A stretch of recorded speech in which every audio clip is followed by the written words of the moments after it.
વિદ્યાર્થી દોસ્તો, આજે કયું પેપર ભણવાના આપણે? CC 510 નિબંધ. તો પહેલો નિબંધ આપણે કયો છે તમને હવે ખબર પડી ગઈ હોવી જોઈએ કે પહેલા નિબંધનું નામ છે વૈદિક ધર્મનું સ્વરૂપ.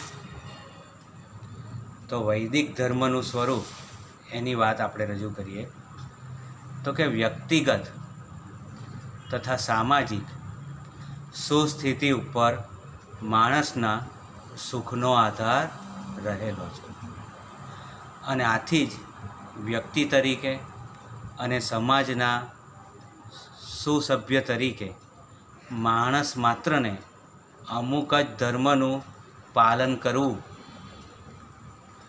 તે જન્મતઃ સિદ્ધ થઈ જાય છે. આવા ધર્મોના પાલનની સમાનતામાંથી જ ધર્મનું નિશ્ચિતપણે સ્વરૂપ બંધાતું આવે છે. વ્યક્તિઓનો સમુદાય સુવ્યવસ્થિત સમાજના સ્વરૂપને પામે છે ત્યારે તત્કાલીન ધર્મ ભાવનાનો પણ આવિષ્કાર એટલે કે જન્મ થાય છે. વૈદિક કાળ એ અતિ પ્રાચીનમાં પ્રાચીન માનવામાં આવ્યો છે. સુખ અને શાંતિ આ બંને મનુષ્યની શાશ્વત માંગણી છે. આને કારણે જ મનુષ્ય ધર્મના શરણે જાય છે. તો મનુષ્યને ધર્મનું શરણ કેમ લેવું પડે છે? તો કે આ કારણે. હવે ધર્મ શું છે એ શબ્દ સમજીએ. ધર્મ શબ્દ મૂળ કઈ ધાતુ છે? ધ્રુવ. ધ્રુવ ધારયતી આ ઉપરથી ઉતરી આવ્યો છે, જેનો અર્થ એ થાય છે કે ધારણ કરવું, ટકાવી રાખવું, પાલન કરવું, આલંબન આપવું. મહાભારત અનુસાર ધર્મથી જ તમામ પ્રજા રક્ષાયેલી અથવા તો બંધાયેલી છે. ધર્મ બધાને જ ધારણ કરે છે. એ વ્યક્તિને, સમાજને, રાષ્ટ્રને અને સમગ્ર જીવનને ધારણ કરનાર શક્તિ છે. ડૉક્ટર સર્વપલ્લી રાધાકૃષ્ણનનું માનવું છે, એ કહે છે કે આ નિયમ કોઈ વહેમ નથી. સ્વાર્થી ધર્મગુરુઓએ મનુષ્યની અજ્ઞાનતાનો ગેરલાભ ઉઠાવવા માટે તેમને ઘેનમાં નાખવા યોજેલું અફીણ નથી. અફીણ નથી કે કોઈ સત્તાધીશનો કાયદો નથી, પરંતુ મનુષ્યને સાચા મનુષ્ય તરીકે જીવનની સૂઝ આપનાર અંતઃદ્રષ્ટિ તે ધર્મ છે. વૈદિક સમયમાં પણ અમુક સજ્જતા વિકસી હતી. એ સમયે પણ ધર્મની વિભાવના વિકસી હતી, જેનાથી ધારણ, પોષણ અને સંવર્ધન થઈ શકે તે ધર્મ. જૈમિનીના મત પ્રમાણે વિધેય કાર્યોને કરવાની વેદાજ્ઞા એ થયો ધર્મ. ધારણા ધર્મમિત્યાહુઃ ધર્મો ધારયતિ પ્રજા યત સ્યાત ધારણ સંયુક્તમ સધર્મ ઇતિ નિશ્ચય. તો મહાભારત કર્ણ પર્વમાં આ વાત રજૂ કરવામાં આવી છે. વૈશેષિક દર્શનમાં કહેવામાં આવ્યું છે કે જેનાથી લોકોમાં અભ્યુદય થાય અને પારલૌકિક કલ્યાણ અર્થાત નિશ્રેયસની સિદ્ધિ હોય તેને ધર્મ કહેવામાં આવે છે. અથા તો ધર્મ જિજ્ઞાસા 14 લક્ષણોર્થો ધર્મ પૂર્વમીમાંસા યતો અભ્યુદયની શ્રેયસ સિદ્ધિ સધર્મ. વૈશેષિક દર્શન.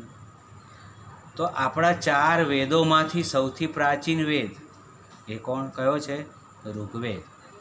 તો ઋગ્વેદના મોટા ભાગના મંત્રો,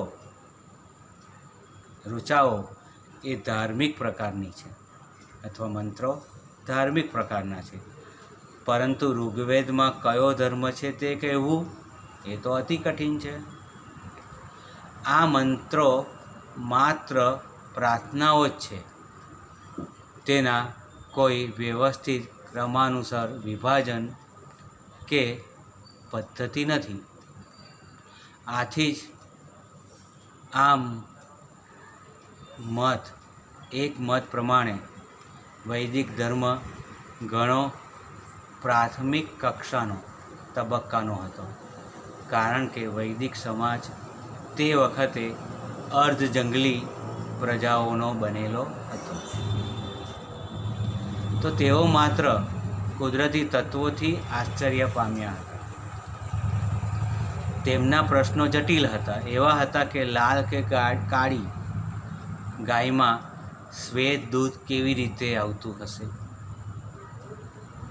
પરંતુ વિચાર કરીએ તો જણાશે કે આ મત બરાબર નથી. વૈદિક કાળના લોકોને પણ પોતાની આગવી સંસ્કૃતિ હતી. તેમનામાં છંદો બનાવવાની તથા મંત્રોને કલામય આકાર આપવાની આવડત તો હતી. એવું કહેવામાં આવ્યું છે કે આ જગત અપૂર્ણ અને અધૂરું છે. મનુષ્ય નિર્બળ છે.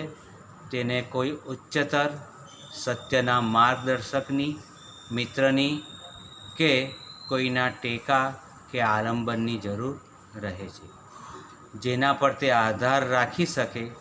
વિપત્તિના સમયે આંગળી ચીધી તેને બોલાવી શકે. આવી લાગણી મનુષ્યના થાકી ગયેલા, હારેલા હૃદયમાં ઉપજવી એ સ્વાભાવિક છે. આમ શાંત મનુષ્યને આનંદની ઝંખના થાય છે, અને આ સનાતન ઝંખના જ બધા ધર્મોના અંતે મૂળમાં રહેલી છે. પ્રાકૃતિક તત્વોના દૈવી પ્રભાવથી ઋષિઓનું મન પુલકિત બન્યું હશે, અને તેઓ પોતાના અંગત અને સમૂહગત સ્વાસ્થ્ય માટે તેની દેવ તરીકે પ્રાર્થના કરવા લાગ્યા. તેમાંથી ઋગ્વેદની ધર્મ ભાવનાનો જન્મ થયો છે. દેવ શબ્દનો અર્થ અનિશ્ચિત છે, છતાં ઋગ્વેદની દેવ વિશેની કલ્પના તેના દ્યુતિમાન અર્થ ઉપર રચાઈ હોય એવું આપણને ચોક્કસ લાગે છે. વૈદિક આર્યો ધર્મપ્રધાન જાતિ હતી. એમને દેવતાઓની સત્તા, પ્રભાવ તથા વ્યાપકતામાં દ્રઢ વિશ્વાસ હતો. એમની કલ્પનામાં તે પૃથ્વી, અંતરિક્ષ તથા આકાશ એ 3 વિભાગોમાં વિભાજિત હતા, અને પ્રત્યેક લોકમાં દેવતાઓનો નિવાસ હતો. પ્રકૃતિના અનેક તત્વોની દેવો તરીકે કલ્પના થઈ ત્યારે પ્રારંભમાં જ અનેક દેવીઓની કલ્પના પેદા થઈ. ઋગ્વેદમાં આ દેવોની પૂજા કરતાં ઉત્તરોત્તર ધર્મ વિચારના 3 સ્તર બંધાયા. એમાં એક, નિસર્ગની વિવિધ શક્તિઓ રૂપી અનેક દેવદેવીઓની ઉપાસના. નંબર 2, એકદેવવાદ અથવા તો એકેશ્વરવાદ. નંબર 3, અદ્વૈત બ્રહ્મવાદ. કોઈ પણ ધર્મનો પાયો કોઈક શ્રદ્ધાના તત્વ પર અટલ એટલે કે સ્થિર રહેલો છે. માણસને કંઈક શ્રદ્ધેય, બૃહદ, સર્વશક્તિમાન તત્વ દેખાય જ નહીં તો તેની શ્રદ્ધા ક્યારે પણ ટકતી નથી. શ્રદ્ધાના અભાવે તે પોતાને સૂઝે તેવા કાર્ય કરે છે અને અંતે ખાડામાં પડે છે. તો ઉપરયુક્ત ચર્ચા પરથી આપણને ચોક્કસ લાગશે કે વૈદિક લોકોની શ્રદ્ધા પ્રકૃતિના વિશાળ તત્વો ઉપર નિશ્ચળ હતી. પ્રકૃતિના જે તત્વોએ તે જમાનાના લોકોમાં પ્રીતિ પૂરી અથવા પ્રીતિ પ્રેરી અને પોતાની અનેક ગણી વ્યાપકતા અને શક્તિમત્તાને લીધે જ જે તત્વોએ માનવમાં આશ્ચર્ય પ્રેર્યું તે જ તત્વોએ તે લોકમાં આદર અને શ્રદ્ધા જન્માવ્યા. વૈદિક દેવતાઓમાં મુખ્યતઃ ઇન્દ્ર, અગ્નિ અને વરુણ અગત્યના છે. તેમના ઉપર તત્કાલીન લોકોની અચળ શ્રદ્ધા હતી. એ તો તેમના વર્ણન પરથી જણાઈ આવે છે. સામાન્યતઃ આ દેવતાઓ મનુષ્યનું કલ્યાણ કરનારા છે તેવી શ્રદ્ધા પણ વૈદિક લોકમાં પ્રવર્તતી હતી. આ અનંત કલ્યાણકારી દેવો પરની શ્રદ્ધાને કારણે શાંત હોવા છતાં મનુષ્ય તૂટી પડતો ન હતો. વૈદિક કાળના ધર્મના કેટલાય સ્વરૂપો આ શ્રદ્ધામાંથી ઉદય પામ્યા હશે એમ માનવું જ રહ્યું. વૈદિક સમયના લોકોનો દેવો સાથેનો સંબંધ સકામ ફલેચ્છા પ્રેરિત હતો. દરેક કવિ દેવોની પ્રાર્થના કરતો અને દેવો પાસેથી આયુષ્ય, સુખ શાંતિ અને આબાદી ઈચ્છતો હતો. વૈદિક દેવો પર ભારતીયોની શ્રદ્ધા એટલી પ્રબળ હતી કે તેમણે તે દેવો તરીકેની માન્યતા આજ સુધી એક યા બીજા સ્વરૂપે ચાલુ રાખી છે. અનેક સદીઓ સુધી હારેલા થાકેલા મનુષ્યે આ મૂળભૂત શ્રદ્ધામાંથી પ્રેરણા પ્રાપ્ત કરીને વિશ્વના અનેક વિકટ સંઘર્ષમાં પોતાનું મસ્તક ટટ્ટાર રાખ્યું છે, સ્થિર રાખ્યું છે. વૈદિક મનુષ્યોની શ્રદ્ધા પ્રકૃતિના તત્વોના તેમણે કરેલા ઊંડા દર્શન પર આધારિત છે. પ્રકૃતિમાં તેણે માત્ર સ્થૂળ ભૌતિક તત્વો જ નહીં પરંતુ સૂક્ષ્મ આંતરિક નિત્ય સત્વો ઓળખી લીધા છે. વૈદિક કવિની દેવોની પ્રશસ્તિમાં ખાસ કરીને વરુણની સ્તુતિમાંથી આ અંગેના ઈશારા આપણને પ્રાપ્ત થાય છે. વૈદિક કવિ વરુણ દેવતાને ઉદ્દેશીને કહે છે કે ધીરા ત્વસ્ય મહિના જનુંસી. તો એના મહિમાથી જન્મ પામેલા ધીરા ત્વસ્ય મહિમા જનુંસી. તો એના મહિમાથી જન્મ પામેલા સ્થિર છે એ વરુણે વિશાળ ધ્યાવા પૃથ્વીને ટકાવી રાખ્યા છે. આવો વિશાળ મહિમાવાળો હોવાથી જ વરુણ વૈદિક કવિની ભક્તિનું ભાજન બની ગયો.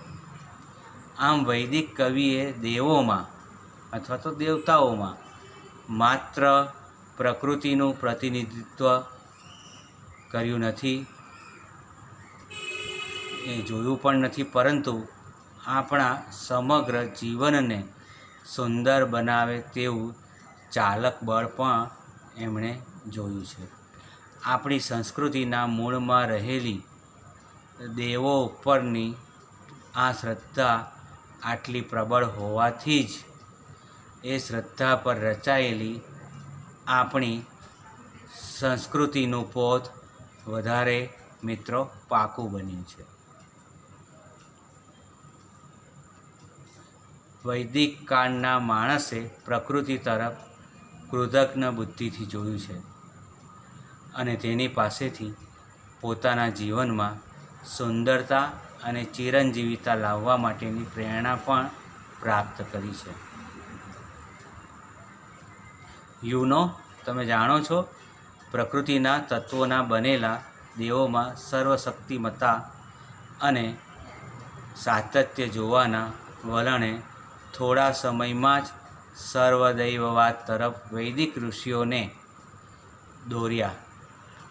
ચિતર્યા અને પાછળથી આ કવિ સમગ્ર વિશ્વમાં એક જ પુરુષ કે એક જ તત્વ જોવા પ્રેરાયા.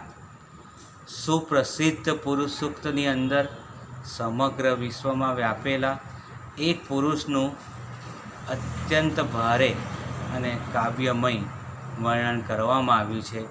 એ વૈદિક કવિ કહે છે કે સહસ્ર શીર્ષા પુરુષ સહસ્રાક્ષ સહસ્રપાત સ ભૂમિ વિશ્વતો ઋત્વાસ્તિષ્ઠત દશાંગુલમ. ઋગ્વેદ મંડળ 10 સૂક્ત એની પહેલી ઋચામાં આ વાત કરવામાં આવી છે. મિત્રો, આ પુરુષને હજારો મસ્તકો, હજારો આંખો અને હજારો પગ છે. આ પુરુષની શક્તિ માત્ર પૃથ્વી પૂરતી જ નથી, એ તો પૃથ્વીથી ઉપર 10 આંગુલમ વધી જાય છે. આમ અંતે વેદમાં એક જ તત્વને માનવામાં આવ્યું. પાછળથી કહેવામાં આવ્યું છે તેમ એકમ સદ્વિપ્રાહ બહુધા વદંતી. તો ઋગ્વેદના મોટા ભાગના સૂક્તો ધાર્મિક પ્રકૃતિને ઉદ્દેશીને રચવામાં આવ્યા છે. ઋગ્વેદનો ધર્મ સમાજના ઉચ્ચ વર્ગનો ધર્મ ગણાતો હતો. તેના અસ્તિત્વની વાત કરવામાં આવે તો તે ધનિક અને ઉદાર ગૃહસ્થોને ત્યાં હતો. ભારતના વ્યક્તિગત અને સમષ્ટિગત સાંસ્કૃતિક મૂળમાં વૈદિક કવિઓની પ્રકૃતિ પ્રત્યે આ દૃષ્ટિ હતી અને તેથી જ તેઓ વૈદિક ધર્મ પાળવા પ્રેરાયા હશે. આ વૈદિક ધર્મના મૂળમાં બહારથી અનિત્ય, પરિવર્તનશીલ દેખાતા આ જગતની પાછળ રહેલા એક વ્યવસ્થા, નિત્યત્વ પ્રત્યેની અડગ શ્રદ્ધા હતી. આને કારણે જ જીવન વ્યવહારમાં નીચેના ધાર્મિક સિદ્ધાંતો એ સમયમાં વણાઈ ગયા. એ ક્રમશઃ આપણે હવે જોઈએ તો એ જે ધાર્મિક સિદ્ધાંતો છે એ આપણે હવે પછીના લેક્ચરમાં એની વાત કરીશું. સત્ય છે, રૂપ છે, એ બધા જે સિદ્ધાંતો છે એ આપણે હવે પછીના પીરિયડમાં જોઈશું. તો મિત્રો, આ નિબંધનું વાંચન કરીને આવો તો તમે વધુ સમજી શકશો. તો અહીં આપણે અટકીએ છીએ.